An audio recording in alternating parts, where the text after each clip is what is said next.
Сәлем достар, менің каналыма қош келдіңіздер. Бүгінгі видеода мен макадамия жаңғағы туралы айтамын.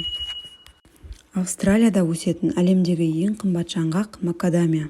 Оның құрамында тері мен шашқа пайдалы май қышқылдары мен дәрумендер бар. Макадамия жаңғағы немесе киндаль жер планетасының бірнеше жерінде ғана өсетін протеин өсімдіктер тұқымдасына жатады. Макадамия жаңғақтарының 9-ға жуық түрі бар.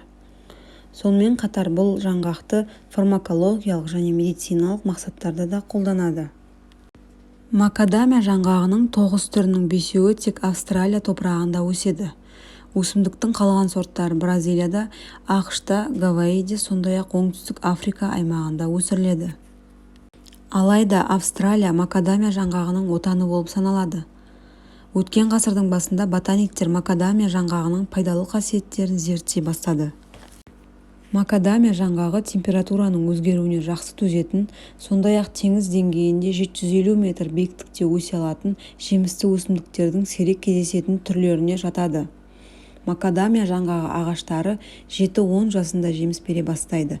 Оның үстіне бір ағаш кемінде 100 кг макадамия жаңғағын береді.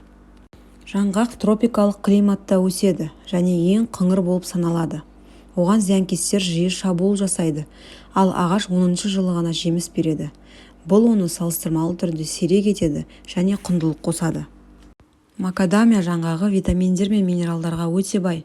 Оның құрамында В1, В5, В6 витаминдері, калий, магний, фосфор, темір, марганец, мыс минералдары бар. Енді жаңғақтың ағзаға пайдалы тұстарын айтып кетсем. Макадамия қоректік заттарға бай.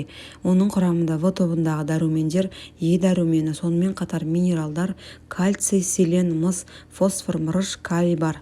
Басқа жаңғақтар сияқты макадамия май қышқылдарының жоғары концентрациясына ие. Жаңғақты тамаққа жүйелі түрде қолдану терінің проблемаларын азайтады. Оның түсі мен майлылығын қалыпқа келтіреді. Қоректік майлардың арқасында шаштың күйін жақсартады. Диетологтар салмақты жоғалту үшін бір тамақты макадамиямен алмастыруды ұсынады. Бұл жетіспейтін энергияны толтырады және тәбетті төмендетеді. Сондай-ақ жаңғақ құрамындағы омега-3 қандағы холестерин деңгейін төмендетеді. Бұл жүрек және қан тамырлары ауруларының алдын алады. Макадамиядағы кальцийдің көп мөлшері буындар мен сүйектердің ауруларының алдын алу шарасы бола алады. Сонымен қатар жаңғақтың зиянды тұстарын да айтып кетсем. Бұл жаңғақ қоректі болып табылады. Сондықтан тәулігіне максималды мөлшер кішкене уыс. Өнімге жеке төзбеушілік болуы мүмкін. Сондай-ақ емізетін әйелдер балада аллергиялық реакциялар болмау үшін абай болу керек.